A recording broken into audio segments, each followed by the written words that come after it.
നമസ്കാരം. എന്നെ സ്വസ്ഥായിട്ടൊന്ന് വായിക്കാൻ സമ്മതിക്കില്ല. ഒലക്ക. നീ അവിടെ വായിച്ച് രസിച്ചോ, ഞാൻ ഇവിടെ ചക്രശ്വാസം വലിക്കും. അതിപ്പോ ലാഭായല്ലോ. നിനക്കറിയോ അത്? എന്റെ അമ്മ എന്തിനാ ആവശ്യമില്ലാത്ത പണിക്കൊക്കെ പോന്നെ? സോറി, അറിഞ്ഞോണ്ടല്ല, മനഃപൂർവ്വല്ലേ. അമ്മ നേരെ ശ്വാസം വലിക്കുക. എന്തോ കുത്തി പറയുന്ന പോലെ എനിക്ക് ഫീൽ ചെയ്യുന്നുണ്ട് കേട്ടോ. എന്റെ വായിന്ന് വല്ലതൊക്കെ വരും, പറഞ്ഞേക്കാം. അതെ, ഇടഞ്ഞ ഞാൻ കൊല കൊമ്പനാ, കൊല കൊമ്പൻ. ഇടഞ്ഞില്ലെങ്കിലോ? കൊലയില്ലാത്ത കൊമ്പൻ. ആർക്ക് വേണ്ടിയാ ഞാനിതൊക്കെ അനുഭവിക്കുന്നതെന്ന് അറിയോ? എല്ലാം നിനക്ക് വേണ്ടിയാ. എന്റെ പൊന്നോ, ഒടുക്കത്ത അഭിനയം. ഒന്ന് നിർത്തണോ തന്റെ ഈ പുളു?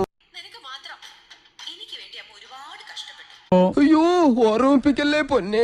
അവസാനം പണി കിട്ടുമ്പോ അമ്മ മാത്രമല്ല, ഞാനും കൂടിയാ അത് അനുഭവിക്കുന്നത്. അതിപ്പോ ഓരോ കീഴ്വഴക്കങ്ങളാവുമ്പോ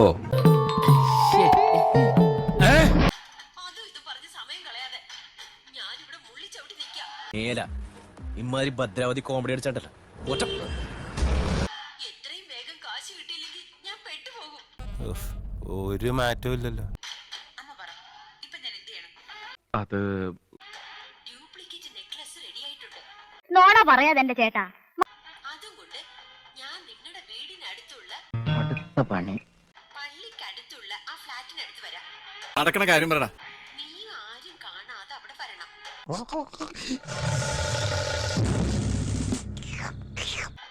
ഞാനവിടെ എത്തിക്കോളാം. അമ്മ വീട്ടിൽ നിന്ന് ഇറങ്ങുമ്പോ എന്നെ ഒന്ന് വിളിക്കാം. നിനക്ക് കുഞ്ഞിരാമന്റെ ഞാൻ വാങ്ങിച്ചു തരൂടാ. പിന്നെ ആ നെക്ലേസ് കണ്ടാ ഇവിടെ ആർക്കെങ്കിലും സംശയം തോന്നും. ചങ്കത്തിന് വർത്താനം പറയരുത്. എനിക്ക് വീണ്ടും പണിയാവേ. പക്ഷേ ഇങ്ങനെ പേടിക്കലടാ. ഡ്യൂപ്ലിക്കേറ്റ് ഉണ്ടാക്കിയത് മായാവതിയാ. നേരാണോടി നീ പറഞ്ഞത്? അതേന്ന് അതുകൊണ്ട് തന്നെ അതാരും തിരിച്ചറിയത്തില്ല. ആ പറഞ്ഞവനെ ഇങ്ങോട്ട് വിളിച്ചോണ്ടാ, അടിച്ചവന്റെ കർണക്കുട്ടി ഞാൻ പൊട്ടിക്കും. ഇതൊക്കെ എന്ത്? നീ ധൈര്യമായിട്ട് വാ. അപ്പൊ എല്ലാം പറഞ്ഞ പോലെ. തൽക്കാലം ഇത്രയും മതി. വരട്ടെ. ഞാൻ ഇറങ്ങുമ്പോ നിന്നെ വിളി. എങ്ങനുണ്ട്? എങ്ങനെയുണ്ടാ? സംഗതി കലക്കി. കേട്ടാ സന്തോഷം തോന്നുന്ന വേറൊരു കാര്യം പറയട്ടെ. ഓ എന്താ സംഭവം പറ കേക്കട്ടെ. ആ എന്തുവാടി, എന്തുവാ അത്? മറ്റവക്കിട്ട് ഞാൻ നന്നായിട്ടൊരു പണി കൊടുത്തിട്ടുണ്ട്. സത്യം പറ. ഇനിയും ഞാൻ പണികൾ കൊടുത്തോണ്ടേയിരിക്കും. ഞാനും ഒന്ന് നോക്കട്ടെ. നടന്നത് തന്നെ. ആർക്കിട്ട് പണിഞ്ഞ കാര്യം നീ പറയുന്നേ? ഒന്ന് തെളിച്ച് പറ. നിങ്ങളുടെ ചുരുള ചെയ്യാൻ ഇത് ദിബിഷകൽ പാത്രം. ആ അമൃതയുടെ അവക്ക് തന്നെ. അവളുടെ കാര്യമാണ്. വളരെ മോശമായിപ്പോ. ആണോ? അത് കലക്കി. ആ നീ എന്തൊക്കെ പണിയാ അവക്കിട്ട് കൊടുത്തത്? ഒന്ന് കേക്കട്ടെ.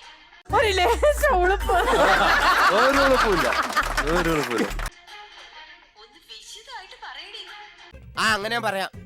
അത് കേൾക്കുമ്പോഴെങ്കിലും അമ്മയ്ക്ക് ഇത്തിരി മനസ്സമാധാനം കിട്ടട്ടെ. എന്നാ അമ്മ കേട്ടോ. ഒരു രസാണ്. അവൾ എന്റെ ചെകിടത്തടിച്ചു എന്ന് ഞാൻ പറഞ്ഞു. പിന്നെ ഞാൻ കാരണമാണ് സാറ് വിഷമിക്കണ്ട, ഞാൻ ആരോടും പറയത്തില്ല. ഗോപുമോൻ ഇവിടെ നിന്ന് പോകേണ്ടി വന്നതെന്നും അവളുടെ കുഞ്ഞിനെ നശിപ്പിച്ചത് അപ്പൊ സാറിന് വന്ന കാര്യത്തിലൊന്നും അല്ല ശ്രദ്ധ. ഞാനാണെന്നും അതുകൊണ്ട് അവൾ എന്റെ കുഞ്ഞിനെ നശിപ്പിക്കുമെന്നൊക്കെ അത് കലക്കി. അമൃത എന്നോട് പറഞ്ഞെന്ന് ഞാൻ ഇളയമ്മയോട് പറഞ്ഞു. ഇളയമ്മ ഏതാണ്ടൊക്കെ വിശ്വസിച്ച പോലെ. അനാവശ്യം പറയരുത്. സിനിമ സ്റ്റൈൽ ഇപ്പോഴാ വർഷം നീ എന്റെ മോളായത്. ഇന്നാണ് എന്റെ ജീവിതത്തിലെ ഏറ്റവും സന്തോഷമുള്ള ദിവസം. ഇതുപോലെ ഓരോ പണി കൊടുത്ത് നീ അവളെ അവിടെ ഇട്ട് ശ്വാസം മുട്ടിക്കണം. ഈ കാണിച്ചിട്ടിരിക്കുന്ന എന്റെ പേര് തെമ്മാടി തരവെന്നാ. അമ്മ നോക്കിക്കോ, അവളെ ഞാൻ ചുറ്റി വരും ഒരു നീരാളിയെ പോലെ. ഇപ്പൊ കേട്ടോ? പുരിയില്ല. ഇപ്പൊ പുരിയത്.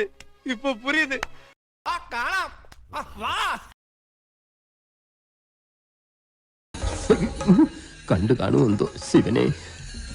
എടി, നീ സംസാരിക്കാത്തിടത്തോളം കാലം ഞാൻ നിനക്കിട്ട് പണി തന്നുകൊണ്ടേയിരിക്കും. മാന്യത വേണം. ക്ഷമിക്കൂ അനിയത്തി, സംസ്കാരം ഇല്ലാത്തോണ്ട് പറഞ്ഞു പോയതാ. നിന്നെ ഞാൻ ഇവിടെ ഇട്ട് ശ്വാസം മുട്ടിക്കും. നീ എന്റെ കർണത്തടിച്ചെന്ന് ആഞ്ജനേയ സ്വാമി അതിന്റെ വിചാരണ ഇന്ന് നടക്കും. നീയൊക്കെ ഒലത്തിയാനെ അടിച്ചിട്ടില്ലെന്ന് നിനക്ക് തെളിയിക്കാൻ പറ്റില്ലല്ലോ. നിനക്ക് ശിക്ഷ കിട്ടും. അങ്ങോട്ട് വാട്ടോ. ഒന്നും കൂടി ആലോചിച്ചിട്ട് ഞാൻ മലം പൊട്ടി നിൽക്കുന്ന ആനയാണ്. ഇതുകൊണ്ടൊന്നും തീരില്ല. നീയുണ്ട്. കുഴപ്പമായി എന്നാ തോന്നുന്നത്. നീ കാത്തിരുന്നോടി. എണ്ണി എണ്ണി. ഓങ്ങി വെച്ചതാ ഞാൻ ഒരുപാട് കൊല്ലം കൊണ്ട് ഒരു അവസരത്തിന് വേണ്ടി. കിട്ടിയാ? ഇല്ല, ചോദിച്ചു വാങ്ങിച്ചു. പോവാ ബാ.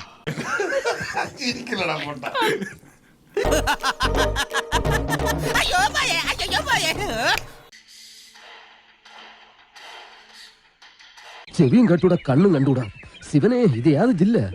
സത്യം പറഞ്ഞു ചേട്ടായി, ഇങ്ങനൊരു ദിവസം ചേട്ടായി ആഗ്രഹിച്ചിരുന്നില്ലേ?